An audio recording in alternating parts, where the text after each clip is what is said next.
कि मल्लिका बिपाशा वाली मूवी देख देख बाबा असल में वैसी छेड़छाड़ देखने लगे और छेड़छाड़ देख काम वासना प्रबल हुई। तृप्ति हेतु उसका जुगाड़ कर रहने लगे। तृप्ति लोग हैं। और आइए अब शुरुआत से आखिरी तक जिन्होंने पूरी शिद्दत के साथ इस कार्यक्रम का संचालन किया है, अब उनको बुलाया जाए। उन्होंने सबको उठाया। अब मैं माता जी से निवेदन करता हूँ माता जी उनको उठाएं। उनका नंबर आ गया। वो डॉक्टर हैं, पेशे से चिकित्सक हैं। एक बार की बात है, बहुत सीरियस पेशेंट इनके पास आया। उसको लिए जा रहे थे ऑपरेशन थिएटर, ऑपरेशन के लिए। बहुत परेशान हुआ, मार बहुत चिल्लाने लगा, हाथ पैर इधर उधर पटकने लगा। बोला डॉक्टर साहब। अरे बहुत डॉक्टर साहब के पैर पकड़ने लगा, चिल्लाने लगा। तो बोले क्यों चिल्ला रहे हो इतना ज्यादा? भाई परेशान ना हो, अभी सब ठीक हो जाएगा। तो फिर और चिल्लाने लगा तेज तेज। तो ये पूछने लगे भाई हुआ क्या है, आखिर बताओ, तुम्हारी समस्या है, उसका इलाज होगा, ठीक हो जाएगी। तो और तेज चिल्लाने लगा। बोले क्या हुआ डॉक्टर साहब ने पूछा क्या हुआ? तो मरीज बोला डॉक्टर साहब हमारा ऑपरेशन पहली बार हो रहा है, ऑपरेशन पहली बार कराने जा रहे हैं। तो डॉक्टर साहब ने जो जवाब दिया, वास्तव में थोड़ा सा आनंद लीजिएगा, आनंद की मानसिकता में आइएगा। डॉक्टर साहब से वो मरीज बोला कि डॉक्टर साहब पहली बार हम इलाज कराने जा रहे हैं, ऑपरेशन कराने जा रहे हैं। डॉक्टर साहब ने कहा कि परेशान ना हो, चिंता की इसमें कोई बात नहीं है, हम भी पहली बार ऑपरेशन करने जा रहे हैं। तो बहुत निश्चित रूप से बहुत अच्छे व्यक्ति हैं, बहुत अच्छे व्यक्तित्व हैं और बहुत अच्छे रचनाकार भी हैं। अभी सनातन भाई इनसे पूछ रहे थे कि ओट और जूता में डॉक्टर साहब क्या अंतर होता है?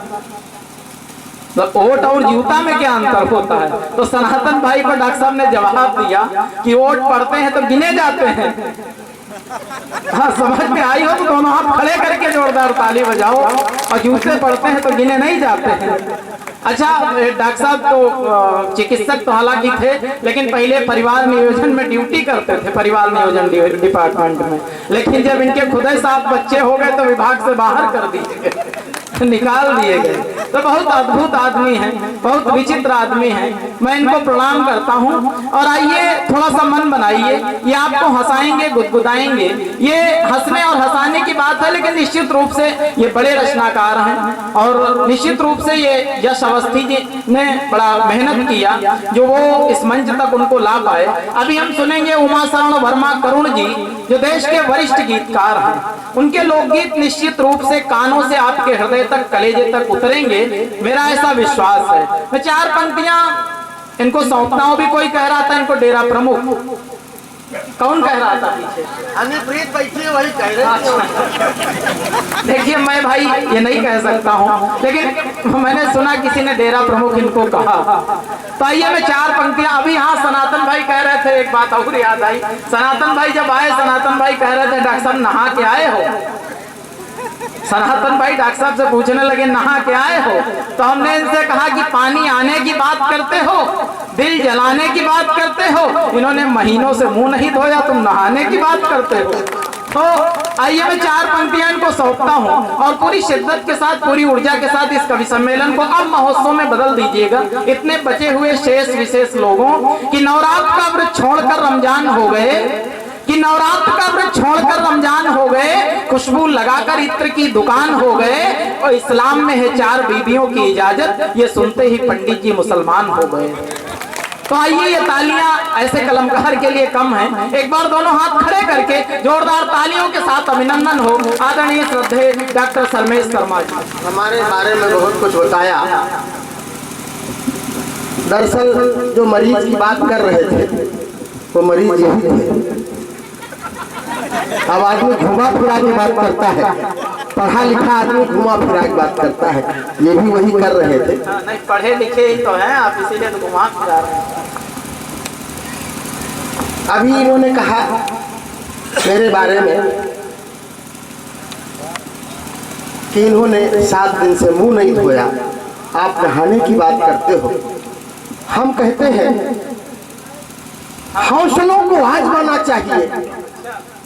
मेरी बात आप माने न माने, लेकिन हमारे देश में एक वर्ग है जिसने मेरी बात को अक्षरता माना है और वो उसका पालन करते हैं। सनातन भाई अरुण दादा देखिएगा, मुश्किलों में मुस्कुराना चाहिए, जिंदगी को आजमाना चाहिए, और खुजलियां जब 7 दिन तक ना रुके आदमी को तब नहाना चाहिए। एक वर्ग है जिसने हमारी बात मानी है, जुम्मे जुम्मे लोग नहाते हैं।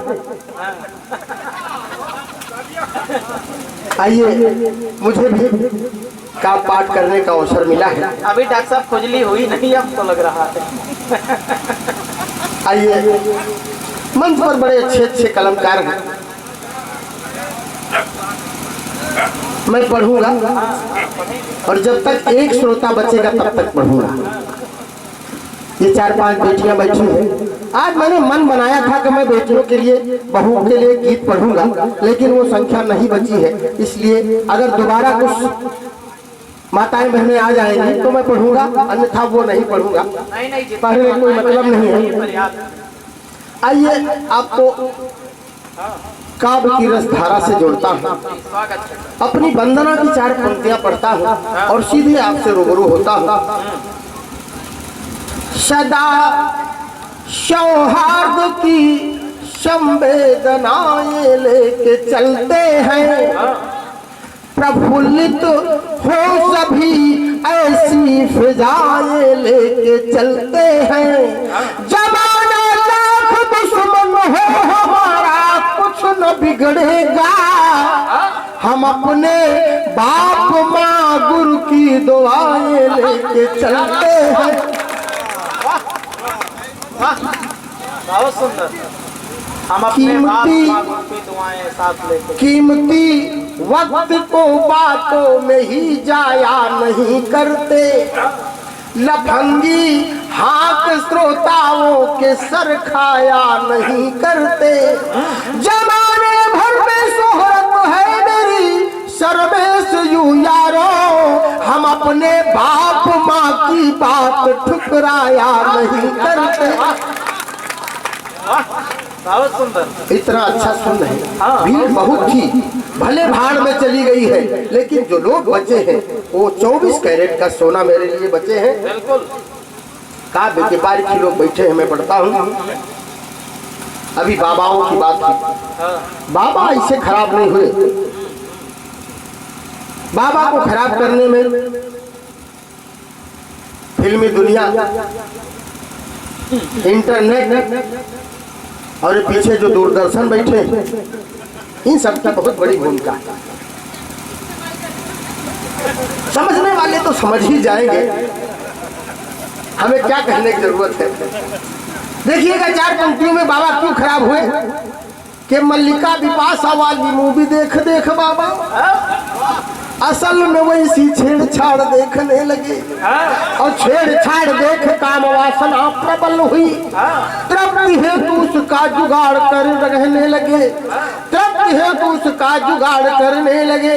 क्या हुआ जो जुगाड़ तो जुगाड़ बनता ही गया, हुआ जो जुगाड़ तो जुगाड़ बनता ही गया। व्रत हो जवानी का पहाड़ देखने लगे, तो पाप का पहाड़ सर में से जो पहाड़ हुआ, बाप हुआ साराम जी तिहाड़ देखने लगे। क्या बात है, वाह। मैं बड़े गर्व के साथ कहता हूँ, मेरा बाराबंकी जनपद में जन्म हुआ।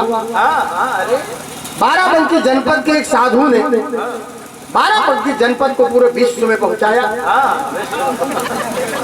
दादाजी ने जब खेत की मेड़ पर बैठ के बाबा जी की 7 कृपें देखी, मेरा मन भर आया। ऐसे साधु को प्रणाम करने का मन करता है। किसी तरह से उसने हमारे बाराबंकी जनपद को पूरे विश्व में पहुंचाया। ऐसे साधु के पौरुष को प्रणाम करता हूँ। नहीं नहीं, बिल्कुल प्रणाम करिए डॉक्टर साहब, उसी साधु के चेले हैं, बहुत पक्के चेले हैं। तो आइए भाई साहब, हमारे बाद जो संचालन कर रहे हैं, मैं आपको अब छेड़ दिया है तो राज की बात बता दूं।